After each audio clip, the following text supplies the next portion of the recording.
कैसे हो दोस्तों। मैं Shubhankar Pandey, achieve target with Shubhankar channel में आपका स्वागत है। हम प्रस्तावना के बारे में पढ़े थे और प्रस्तावना के बारे में हमने पढ़कर एक अच्छा खासा नॉलेज गेन कर लिया कि प्रस्तावना क्या है, प्रस्तावना सबसे पहले कहाँ पर आई, फिर भारत में क्यों अपनाई गई। अब हमें ये देखना है कि प्रस्तावना संविधान का अंग है क्या नहीं, क्योंकि एक मुद्दा आया था बेरुबाड़ी संघ का 1959 के करीब करीब। 1959 में जब ये मुद्दा आया, क्योंकि भारत एक संप्रभु राष्ट्र है, समाजवाद, धर्मनिरपेक्ष, लोकतांत्रिक गणराज्य, ये हमारे प्रस्तावना में लिखा गया। तो क्या भारत अपने क्षेत्र को किसी देश को दे सकता है कि नहीं दे सकता है? यदि दे सकता है तो उसके लिए संविधान संशोधन करना पड़ेगा क्या? क्या उसमें प्रस्तावना में भी संविधान संशोधन करना पड़ेगा क्या? क्या प्रस्तावना सच में संविधान का अंग है क्या? क्योंकि प्रस्तावना को सबसे अंत में जोड़ा गया। तो इस मुद्दे को लेकर दो केस बने, एक बेरुबाड़ी संघ का मुद्दा और दूसरा था केशवानंद भारती का मुद्दा 1973 1959। अब ये बेरुबाड़ी संघ का मुद्दा क्यों उठा, आपको इसके बाद में भी हमें जब हम भाग एक शुरू करेंगे उसमें हमें आपको बताना। सीमा रेखा अगर इस प्रकार की किसी देश की होती है तो स्वाभाविक रूप से ये बात तो हमेशा जगजाहिर है कि सीमाओं का हमें क्या करना है, लगातार सुरक्षा करना है। अब ये सुरक्षा करना है तो स्वाभाविक रूप से यहाँ पर अपनी सेनाओं को कहीं ना कहीं स्थापित करना पड़ेगा, रखना पड़ेगा। और जब यहाँ पर सेना को स्थापित करना पड़ेगा तो एक सीधी पट्टी वाली सीमा रेखा और आड़ी तिरछी इस प्रकार की सीमा रेखा, दोनों में सीमा रेखा पर सैनिकों की संख्या ज्यादा रहेगी। यदि इस क्षेत्र में जाओगे आप तो आपको कम संख्या में क्या रखना पड़ेगा, सैनिकों की संख्या। और पर जब अंदर किसी अन्य देश के वहां क्षेत्र में जाकर अगर आपकी सीमा लग रही हो तो उस क्षेत्र में ज्यादा क्या लगेंगे, सैनिकों की संख्या लगेगी। और ये सैनिकों की संख्या कहीं ना कहीं इसके बाद में आर्थिक रूप से बोझ बन जाती है। पर यदि हम इसी को अगर इस रूप में ला दें तो कहीं ना कहीं सैनिकों की संख्या सभी जगह पर समतुल्य रहेगी। इस बात को ध्यान में रखकर वर्तमान का बांग्लादेश, जिसे उस समय में पूर्वी पाकिस्तान के नाम से जाना जाता था, वहां पर हमने इस प्रकार के थोड़े से क्षेत्र को देने की बात की। जब देने की बात की तो देने की बात के समय 1959 के करीब करीब आर्टिकल 143, याद रखिएगा, आर्टिकल 143 अनुच्छेद 143 के तहत राष्ट्रपति को यह अधिकार है कि वो सुप्रीम कोर्ट से प्रश्न पूछ सकता है। और प्रश्न पूछ सकता है तो राष्ट्रपति, सुप्रीम कोर्ट उसके ऊपर जवाब देता है, परंतु जवाब देने के लिए वो 5 सदस्यों की संवैधानिक पीठ को बिठाता है। ये याद रखिएगा, 5 जजों की कौन सी पीठ को बेटा, संवैधानिक पीठ को वो बिठाता है। 5 जजों की कॉन्स्टिट्यूशनल बेंच जो रहती है वो 5 जजों से ज्यादा की ही, 5, 7, 9, 11, 13, अभी तक के सबसे बड़े और सबसे बड़ी बेंच जो बैठी है वो 13 जजों की बेंच बैठी है, वो भी केशवानंद भारती केस में 1973। 5 जजों से निचली जो पीठ रहती है उसे दो रूपों में बांटा जाता है। एक 3 जजों की बेंच जिसे खंडपीठ कहा जाता है। कौन सी पीठ कहा जाता है, खंडपीठ। और एक जजों की बेंच जिसे एकल पीठ के नाम से जाना जाता है। तो 1959 में 143 आर्टिकल का यूज करके बातें पूछी गई, तो उस समय कहा कि नहीं, ये एक दिमाग की कुंजी है संविधान सभा के लोगों की और संविधान का भाग नहीं। इतना मोटा मोटा अर्थ हम निकाले तो यही।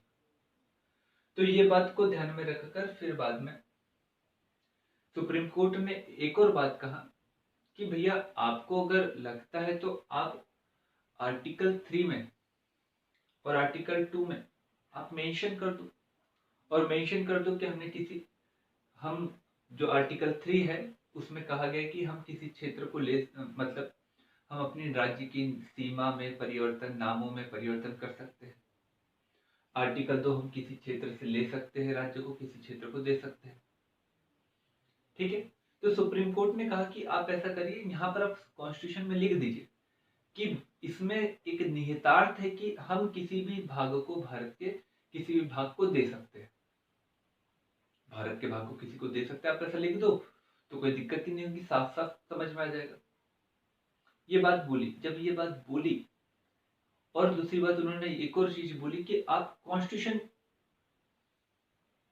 अमेंडमेंट कर दो और उसके तहत आप क्षेत्र को दे दो।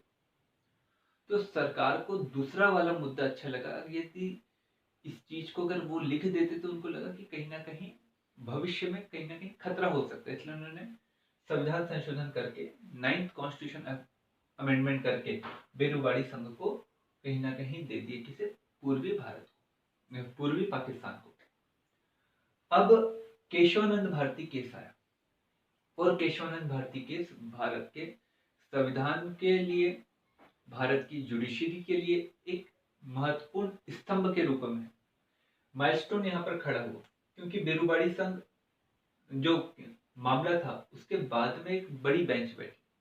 इसके पहले एक बेंच बैठी थी गोरखनाथ के मामले में, और एक बेंच बैठी थी, आप एक याद रखना, 1967 का एक मामला था, हम उसमें पढ़ेंगे, जो 17th कॉन्स्टिट्यूशन अमेंडमेंट के लिए था। उस समय में 11 जजों की बेंच बैठी थी। उसके बाद में अगर सबसे बड़े जजों की बेंच बैठी अभी तक के, वो बैठी केशवानंद भारती केस में, जिसमें 1973 में ये बैठी, और इसके द्वारा कहा गया कि जो प्रस्तावना है वो संविधान का एक अंग है, क्योंकि प्रस्तावना के माध्यम से हम हमारे संविधान का रिव्यू कर सकते हैं, क्योंकि प्रस्तावना उन उद्देश्यों को और राज्य की और संविधान की प्रकृति को बताने में हमारे ये महत्वपूर्ण भूमिका निभाते हैं, और उस कंडीशन में हम संविधान का रिव्यू कर पाते हैं कि सच में उस समय में संविधान सभा के सदस्यों ने क्या सोचा होगा और किस बातों को भारत में लागू करने के बारे में सोचा होगा।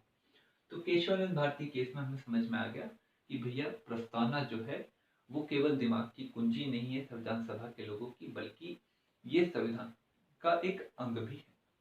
और इस बात को ध्यान में रखकर 1976 में 42वें कॉन्स्टिट्यूशन अमेंडमेंट के तहत में संविधान में संशोधन भी किया गया और 3 शब्दों को जोड़ा गया। तो मतलब अब मोटा मोटा समझ में आ गया आप लोगों को कि हमारा जो संविधान है उसमें प्रस्तावना भी शामिल होती है, और प्रस्तावना में शामिल होती है तो मतलब प्रस्तावना में कुछ फेरबदल करना है तो कॉन्स्टिट्यूशन अमेंडमेंट करना ही करना होगा। अब ये बात आपको अगर पता चल गई तो इसके बाद में हमारी प्रस्तावना के बाद में अब हमें शुरू करना चाहिए भाग। हमें एक एक करके भागों को देखना है, भागों को एक एक करके समझना है, और उन भाग में भी कई सारे ऐसे पॉइंट है जिसके लिए हम एक एक लेक्चर कहीं ना कहीं लेने की कोशिश करें। आप बस हमारे साथ बने रहिएगा ताकि आपको एक एक लेक्चर कहीं ना कहीं समझ में आए। सभी को पता है गवर्नमेंट के द्वारा कह दिया गया है कि अभी स्कूल कॉलेजेस खुलने की संभावना नहीं, क्योंकि कोविड-19 का जो प्रसार है वो लगातार बढ़ रहा है, और वो अभी भी जो पिक पॉइंट आना चाहिए वो पिक पॉइंट अभी आया नहीं है। तो स्वाभाविक रूप से देश की महान पूंजी को अभी मार्केट में जाना कहीं ना कहीं खतरों से भरा हुआ लग रहा है, और इसीलिए सरकार भी चाहती है कि जो छोटे बच्चे हैं जिनका इम्यूनिटी सिस्टम ठीक नहीं रहता है, अच्छा नहीं रहता है, ताकतवर नहीं रहता है, उन बच्चों को मार्केट में खुले रूप से घूमने देना, परमिशन देना, कहीं ना कहीं कोविड-19 जैसे संक्रमण बीमारी के चपेट में आने की उनके लिए संभावना ज्यादा बनती है, और इसलिए सरकार चाहती है कि जुलाई तक के भी हम स्कूलों को ना खोलें। चलो जुलाई तक के स्कूलों को ना खोले तो हमारे पास में एक प्रोग्राम भी है कि भी हम जुलाई तक के वीडियो क्लासेस के माध्यम से पॉलिटी का पूरा अध्ययन करने की कोशिश करेंगे। तो अब हमें पूरी तरह से संविधान के अंदर अब जाना। प्रस्तावना का हम देख चुके, हमने छू लिया, संविधान के अंदर आ गए। अब हमें देखना है एक तरफ से भाग। भारत के संविधान में, मूल संविधान में 22 भाग थे। अनुसूचियां जो थी वो 8 थी, और जो अनुच्छेद थे वो थे 395। वर्तमान में अगर हम बात करें, वर्तमान में तो 25 भाग, 12 अनुसूचियां और 460 के ऊपर ऊपर अनुच्छेद हमें दिखाई देते। तो मतलब समय समय पर परिवर्तन भी आते रहा। वो परिवर्तन कैसे आया, तो वर्तमान में आप ये ध्यान में रखिएगा, आप कॉन्स्टिट्यूशन की कोई भी किताब पढ़ोगे तो वहां पर आपको अभी भी 395 अनुच्छेद दिखाई देंगे। फिर आप बोलोगे सर 395 अनुच्छेद है अभी भी, आप तो 460 के करीब करीब बोल रहे हो। तो भैया कई अनुच्छेद ऐसे आपको दिखाई देंगे जो जैसे आर्टिकल 2 का आर्टिकल 243 में ZH से लेकर ZT तक के तो कई सारे अनुच्छेद जुड़ गए। आर्टिकल 323 में क ख, तो मतलब नंबरिंग वही रहने दिया उन्होंने, उसी में उन्होंने क ख ग या ABCD या EFGH उसको जोड़ दिया, और इसके माध्यम से कितने अनुच्छेद हो गए, 460 के करीब। तो हमें अब ये बात क्लियर हो गई, तो हमें भागों को देखना चाहिए। मैं भागों के नाम बताते चलता हूँ, अगर आपकी इच्छा हो भागों के नाम के साथ शुरू करें तो हम भागों के नाम के साथ शुरू करते हैं। भाग 1 जिसे हमें पढ़ना है, महत्वपूर्ण भाग है, और बच्चे भागों को याद करते हैं, तो याद मत करिए, उसको समझने का एक तरीका है, क्योंकि हम संविधान के बारे में पढ़ रहे हैं, और संविधान जो है एक क्षेत्र के बारे में, एक राज्य के बारे में है। तो स्वाभाविक रूप से जो संविधान लिखा गया है तो उसको भी उन्होंने एकदम तरीके से लिखने की कोशिश की कि भैया भाग 1 जो संविधान है वो राज्य के बारे में लिखा है, तो सबसे पहले भाग 1 राज्य क्षेत्र के बारे में। दूसरा भाग नागरिकता है, तो उस राज्य में रहने वाली नागरिकता के नागरिकों के बारे में, उन नागरिकों के मौलिक अधिकार के बारे में भाग 3 में। फिर बाद में राज्य के नीति निर्देशक तत्व भाग 4 में दिए गए, मतलब राज्य का कर्तव्य है कि वो जनता के लिए कुछ करे। भाग 4 का मौलिक कर्तव्य, जनता का कर्तव्य। भाग 5 संघ, भाग 6 राज्य, भाग 7 नहीं है, क्यों नहीं है हम बताएंगे। भाग 8 केंद्र शासित प्रदेश के लिए, भाग 9 पंचायत, भाग 9 का नगर पालिका, भाग 9 का ख सहकारी समिति, भाग 10 अनुसूचित जनजाति क्षेत्र, भाग 11 विधायिक एवं प्रशासनिक राज्य एवं केंद्र के बीच में संबंध, फिर भाग 12 वित्त से संबंधित, भाग 13 अंतर्राज्यीय व्यापार, भाग 14 सिविल सेवा, भाग 15 14 का अगर हम ले लें तो 14 के का में आ जाता है बेटा हमारा अधिकरण, फिर भाग 15 आपका चुनाव, फिर भाग 16 अनुसूचित जाति जनजाति पिछड़ा वर्ग एंग्लो इंडियन इनके संबंध में विशेष उपबंध, भाग 17 भाषा राज्य भाषा, सुप्रीम कोर्ट की कौन सी भाषा होनी चाहिए, मातृभाषा कौन सी होनी उसके बारे में, भाग 18 आपातकाल, भाग 19 आपको दिखाई देगा, भाग 19 याद रखिएगा प्रमुख रूप से। भाग 19 में आपको जो भी चीज बच गई उस चीज को वहां पर ऐड करने की कोशिश की, प्रकरण। भाग 20 संविधान संशोधन, भाग 21 अस्थायी विशेष उपबंध, भाग 22 विशेष प्राधिकार या फिर कुछ जो बचा हुआ है हिंदी भाषा के लिए प्राधिकार, उसके बारे में बात। तो ये पूरे भाग है, इन पूरे भागों को हमें पढ़ना है, परंतु भाग 1 को हमें खास तौर पर पढ़ना है। भाग 1 संघ एवं राज्य क्षेत्र, अनुच्छेद 1 से लेकर 4 तक के हमें पढ़ना। भाग 1 में हमें आर्टिकल 1, 2, 3, 4 के बारे में तो पढ़ना है, पर हमें ये भी देखना है आगे चलकर कि भैया जो राज्य है, जो राज्य हमें दिखाई देते थे भारत की आजादी के समय में, वो क ख ग घ के रूप में दिखाई देते थे। कैसे दिखाई देते हैं हम आपको बताएंगे कि भारत जो था बेटा वो 2 रूपों में था। रजवाड़े और ब्रिटिश भारत। तो ब्रिटिश भारत और रजवाड़े, तो जितने ब्रिटिश भारत के क्षेत्र थे उन्होंने जो भारतीय संविधान सभा थी उन्होंने तत्कालिक उपबंध करके उन्हें भाग एक के अंतर्गत जो क राज्य आते थे उसके अंतर्गत रख दिया। भाग ख के अंतर्गत उन्होंने क्या किया, जितनी भी बड़ी रियासतें आती थी जैसे हैदराबाद रियासत, जूनागढ़ रियासत, इन रियासतों को उन्होंने ख में जोड़ दिया, राज्य जो थे राज्य के प्रकार में। फिर जो ग आता था, ग में छोटी छोटी रियासतें जोड़ दी, और जो घ था उसमें अंडमान निकोबार। आज हमारे यहाँ पर क ख ग घ ऐसा कुछ नहीं। इसे 7th कॉन्स्टिट्यूशन अमेंडमेंट के तहत 1956 में हमने हटा दिया। अब हमारे यहाँ पर केवल राज्य है और केंद्र शासित प्रदेश है, केवल 2 चीज। तो हमें ये भी ध्यान में रखना है कि भैया ये राज्य जो रजवाड़े थे इनको कैसे मिलाया। कई सारे ऐसे क्षेत्र थे जैसे कि गोवा, दमन एवं द्वीप, नागर एवं दादर हवेली, पांडिचेरी, इन क्षेत्रों को भी भारत ने मिलाया। कई ऐसी रियासतें थी जो भारत में नहीं मिलना चाहती थी परंतु मिलाने की कोशिश की। तो मिलाने के लिए कौन कौन से हथकंडे अपनाए गए, खासकर 3 रियासतें, हैदराबाद, जूनागढ़ और जम्मू कश्मीर, ये तीनों रियासतों को एक साथ पढ़ने की कोशिश करेंगे। तो हम बहुत सारी बातों को पढ़कर समझने की कोशिश करेंगे। तो आज के लेक्चर में हम इन 4 अनुच्छेदों में आर्टिकल 1, आर्टिकल 2, आर्टिकल 3, आर्टिकल 4, इनमें क्या क्या बातें बोली गई है उन बातों को हम समझने की क्या करेंगे, कोशिश करें। तो यहां तक क्या आपको समझ में आया? चलो, यहां तक के अगर बातों को आपको समझ में आ गया है तो आर्टिकल 1 सीधे सीधे कहता है भारत, इंडिया वही भारत है, वही भारत है। साथ में यहां पर एक चीज कह दिया उसने, इंडिया वही भारत राज्य क्षेत्र। यहां पर उन्होंने संघ शब्द का भी प्रयोग किया जिसको हम फेडरल सिस्टम में मानते।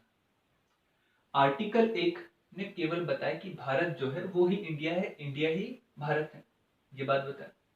इसके माध्यम से 2 चीज पता चली कि भैया इंडिया और भारत में कोई अंतर नहीं है, इंडिया और भारत में कोई अंतर नहीं है, दोनों ही एक है, दोनों का एक एक जगह पर उपयोग किया जा सकता है। पर जब संविधान सभा बैठी थी तो संविधान सभा में इंडिया और भारत शब्द की जगह पर कई अन्य शब्दों के विषय में भी सुझाव आए थे कि हम उस शब्द का प्रयोग भारत के लिए करना चाहिए।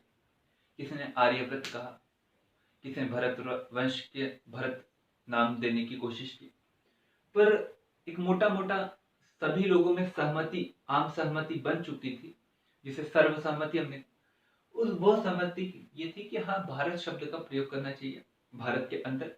इंटरनेशनल अफेयर में जब जाएंगे, बड़े अन्य देशों के साथ संपर्क करेंगे तो उस समय में हम इंडिया शब्द का प्रयोग करेंगे, क्योंकि अंग्रेजों ने उपनिवेशों के द्वारा कई सारे डॉक्यूमेंट्स में भारत शब्द का प्रयोग नहीं किया बल्कि इंडिया शब्द का प्रयोग किया।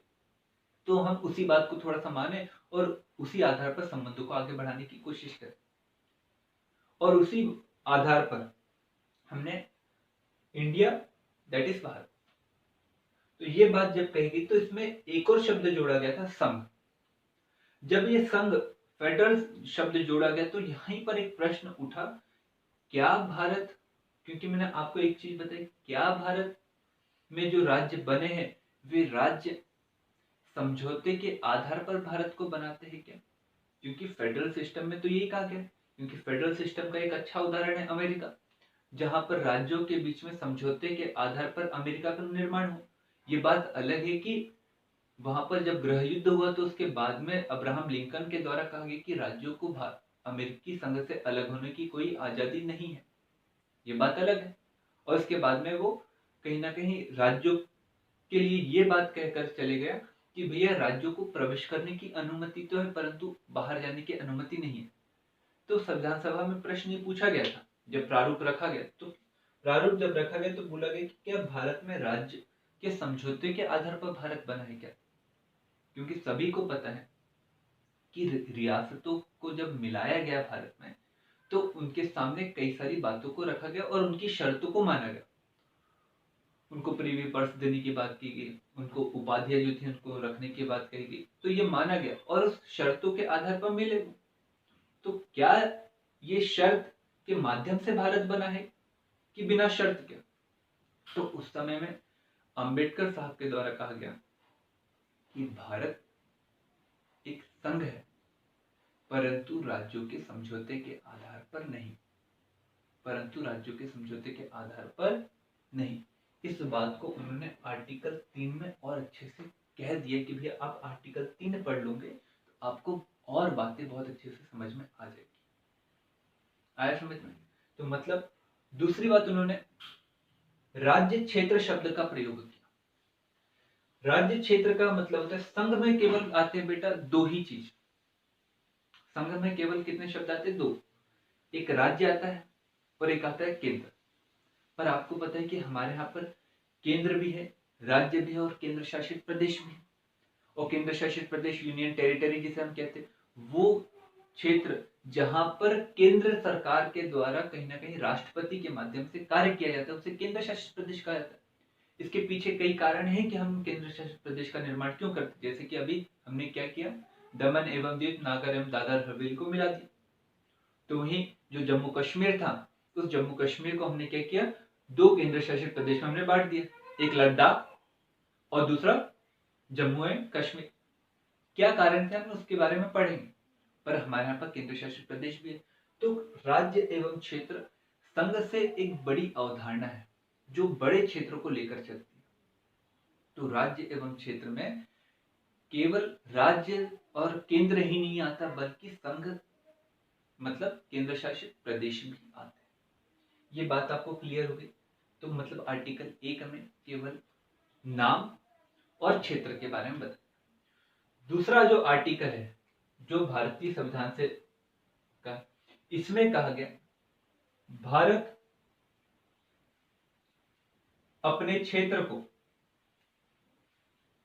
किसी अन्य देश को दे सकता है तथा अन्य देश से कोई क्षेत्र को ले सकता है। इसका मतलब ये हुआ कि भैया हमारी इच्छा है तो हम किसी क्षेत्र को दे सकते हैं और ले सकते हैं। बस बात यहां पर आई थी जहां पर अभी मैंने बात करी बेरुबाड़ी संघ के मामले में। तो बेरुबाड़ी संघ के मामले में ये बात उठी थी और आर्टिकल 143 के तहत में प्रश्न पूछा भी गया था कि हम दे सकते हैं क्या नहीं। तो उस समय में कहा था कि हाँ, अगर आप कॉन्स्टिट्यूशन में लिख सकते हो तो लिख दो कि हाँ दे सकते हैं, तो कोई दिक्कत नहीं तो आप कॉन्स्टिट्यूशन में क्या करिए, थोड़ा सा चेंज करिए और आप बता दीजिए कि हमने इस क्षेत्र को दे दिया। तो जो सरकार थी उस समय की, उसने जनाधार को बचाने के चक्कर में और जनता का विद्रोह ना झेलने के चक्कर में, क्योंकि कोई भी देश को अपनी भूमि से ज्यादा प्रेम होता है और अगर किसी भूमि को दिया जाता है तो उसका कहीं ना कहीं जनता कहीं ना कहीं अपोज करती है, विरोध करती है। और इसलिए क्या कहा गया, आर्टिकल 2 में ये नहीं कहा गया कि हम नहीं दे सकते, पर संविधान संशोधन हमने कर दिया और संविधान संशोधन करके हमने लिख दी, हमने बेरुबाड़ी संघ क्षेत्र को हमारे अनुसूची 1 और अनुसूची 4 से हमने हटा दिया। क्या कर दिया? हटा दिया। वहां पर लिखा नहीं, हमने हटा दिया। आर्टिकल 3 सिंपल सी बात कहता है कि संसद भारत के राज्यों के नामों में, संसद को याद रखिएगा, संसद को भारत के राज्यों के नामों में, सीमा में परिवर्तन करने की आजादी, स्वतंत्रता है। भारत के राज्यों के नामों में मतलब मध्य प्रदेश को मध्य देश भी कह सकता है, महाराष्ट्र को कई भागों में बांट भी सकता है, जैसे विदर्भ की मांग आती है, उत्तर प्रदेश से कई राज्यों की मांग आती है कि कई राज्य बने, बिहार से कई राज्यों की मांग आती है। मतलब ये कहना है कि वर्तमान में जो महाराष्ट्र है, वर्तमान में जो उत्तर प्रदेश है, वर्तमान में गुजरात है, ये सब राज्यों का जो निर्माण किया जा रहा है ये संसद की कहीं ना कहीं इच्छा के आधार पर है। अगर संसद चाहे तो इसमें परिवर्तन कर सकती है, इनके नामों में परिवर्तन कर सकती है, कई राज्यों को मिलाकर एक राज्य बना सकती है, एक राज्य से कई राज्यों को बना सकती है। तो ये सब कार्य होगा आर्टिकल 3 के तहत। पर मामला यहाँ पर अटका कि भैया अगर संसद ये कार्य करेंगी तो स्वाभाविक रूप से जब भी राज्य में विपरीत दल की सरकार बनेगी तो स्वाभाविक रूप से राज्य को ये डर लगेगा कि संसद साधारण बहुमत के माध्यम से, संविधान संशोधन नहीं, साधारण बहुमत के माध्यम से हमारे नाम में भी परिवर्तन कर सकती है, हमारी सीमा में भी परिवर्तन कर सकती है। तो मतलब हमारा अस्तित्व कहीं ना कहीं संसद के ऊपर डिपेंडेबल है। तो मतलब अगर हम संसद की कुछ बातों को नहीं मानते हैं या फिर हम उनके कार्यों की अवहेलना करते हैं तो उस कंडीशन में हमारे राज्य का नाश हो सकता है। ये बात हमेशा राज्यों के मन में आ सकती थी और ये बात कहीं ना कहीं आई 1953 के बाद। और जब ये आई तो राज्यों ने यह कहा कि भैया राज्य को भी किसी प्रकार की आप पावर दीजिए। और जब राज्यों को पावर देने की बात आई तो फिर बाद में 5th कॉन्स्टिट्यूशन अमेंडमेंट किया गया। कौन से नंबर का बेटा? 5वें नंबर का संविधान संशोधन किया गया। और 5वें नंबर के संविधान संशोधन में यह बात को कहा गया, आप लिख लीजिएगा, कि संसद को यह अधिकार है कि वो राज्यों के नाम और सीमा में परिवर्तन कर सकती है, परंतु इस संबंध में लाए जाने वाले किसी भी प्रस्ताव को सबसे पहले राष्ट्रपति के पास लाना पड़ेगा, राष्ट्रपति के पास रखना पड़ेगा। राष्ट्रपति संबंधित राज्य की विधानसभा से इस प्रस्ताव के ऊपर मत लेंगी और मत लेने के लिए एक निश्चित समय देंगी। मत लेने के पश्चात या नहीं देने के कारण संसद को यह अधिकार है कि वो उन प्रस्ताव पर जिसके ऊपर राष्ट्रपति को भेजा गया था उस प्रस्ताव को संसद मान भी सकती है और नहीं भी मान सकती। मतलब यह उदाहरण देकर हम समझते हैं कि मान के चलो महाराष्ट्र में विदर्भ बनाने की अगर बात आती है तो उस समय विदर्भ का निर्माण संसद कर सकती है, परंतु ऐसा अगर प्रस्ताव लाना है तो प्रस्ताव लाने से पूर्व किससे पूछना पड़ेगा? राष्ट्रपति से। राष्ट्रपति खुद नहीं बताएगा, राष्ट्रपति संबंधित राज्य के विधानमंडल से पूछेगा। अब विधानमंडल क्या होता है? विधानसभा प्लस विधान परिषद बराबर से होता है, प्लस होकर होता है क्या? विधानमंडल। उससे पूछेगा। पूछने के बाद में राष्ट्रपति को ये कहीं ना कहीं जरूरी नहीं है कि उन विधानमंडल के मतों को हम माने, चाहे वो मत समय सीमा के भीतर दिया। बस ये बात इस प्रोविजन के माध्यम से, इस कॉन्स्टिट्यूशन अमेंडमेंट के माध्यम से इसलिए जोड़ी गई कि भैया यह भी तो पता चले कि राज्य की इच्छा क्या है, कहीं निरंकुशता कहीं ना कहीं संसद में हावी ना हो जाए। ये बात को कहकर 5वां संविधान संशोधन जोड़ा। पर अब दिमाग में ये आता है संसद को इतनी ज्यादा पावर आर्टिकल 3 में क्यों दी गई? इस बात को लेकर अंबेडकर साहब और उनकी प्रारूप समिति के अन्य सदस्यों ने संविधान सभा के अन्य सदस्यों के जो चिंता थी उसको निराकरण करने की, उसे समाप्त करने की कोशिश की। क्योंकि जिस समय में भारत आजाद हुआ था उस समय में यदि हम बात करें तो भारत आजादी के समय में कई सारे टेंशनों से गुजर रहा था। भारत आजाद हुआ, नया राष्ट्र बना पाकिस्तान, युद्ध हुआ, रियासतों को मिलाना था, कई सारे रियासत थी, 550 की करीब करीब रियासतें थी, उनको मिलाना था। और उसमें जूनागढ़, जम्मू कश्मीर और हैदराबाद रियासतें बड़ी थी और वो मिलना नहीं चाह रही थी। और ऐसी सब टेंशनों में यदि हम राज्य को अधिकार दे देंगे कि आप लोग डिसीजन लो तो स्वाभाविक रूप से रियासतें जो थी वो अपना निर्णय खुद लेंगी। जब निर्णय खुद लेंगी तो कहीं ना कहीं वो अपने आप को स्वतंत्र करने की कोशिश करेंगी। जब स्वतंत्र करने की कोशिश करेंगी तो स्वाभाविक रूप से भारत कहीं ना कहीं कई सारे भागों में बढ़ जाएगा। ऐसी कंडीशन में अगर राज्यों को विवेक ना देकर हम केंद्र को विवेक देंगे तो कहीं ना कहीं भारत एकता में बंधा रहेगा, भले ही प्रशासनिक रूप से कहीं ना कठोरता के रूप से। और इसी बात को ध्यान में रखकर संसद को यह अधिकार दिया गया और ये बातें संविधान सभा में प्रारूप समिति के सदस्यों ने रखी संविधान सभा के सामने। आर्टिकल 4 कहता है आर्टिकल 2 और 3 में किया गया परिवर्तन संविधान संशोधन नहीं माना जाएगा। साथ में अनुसूची 1 और 4 में किया गया परिवर्तन भी संविधान संशोधन नहीं माना जाएगा। कैसे, आप थोड़ा सा समझिए। आर्टिकल 2 क्या कह रहा है? भारत किसी भी क्षेत्र को किसी अन्य देश को दे सकता है, अन्य देश से किसी क्षेत्र को ले सकता है। ठीक है। इसके अलावा ये भी ध्यान में रखिएगा कि समुद्र में कोई टापू उभर कर आता है जिसके ऊपर कोई भी देश का अधिकार नहीं है, तो भारत उस क्षेत्र को भी क्या कर सकता है? ले सकता है। ये भी आप इसमें याद रखें। आर्टिकल 3 क्या कहता है?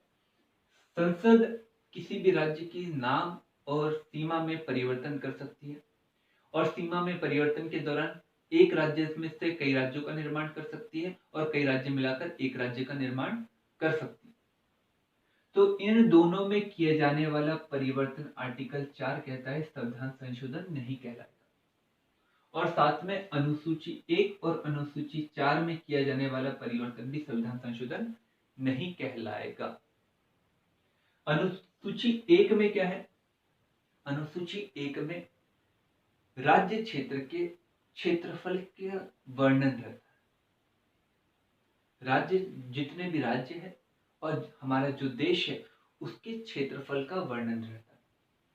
और अनुसूची 4 जो है, जो संसद है, और संसद में आते हैं 2 सदन, लोकसभा और एक रहती है राज्यसभा।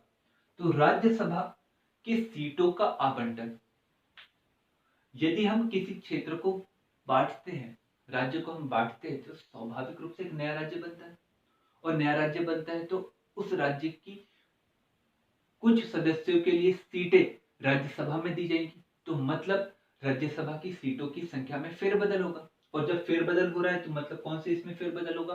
अनुसूची 4 में होगा। अगर हम किसी देश के से राज्य को ले रहे हैं तो कहीं ना कहीं कोई राज्य हमारे देश में आ रहा है तो क्षेत्रफल में वृद्धि हो रही है, तो मतलब अनुसूची 1 में जो आंकड़ा लिखा हुआ था वो आंकड़े में क्या आ रहा है? परिवर्तन आ रहा है। तो ये बात कही।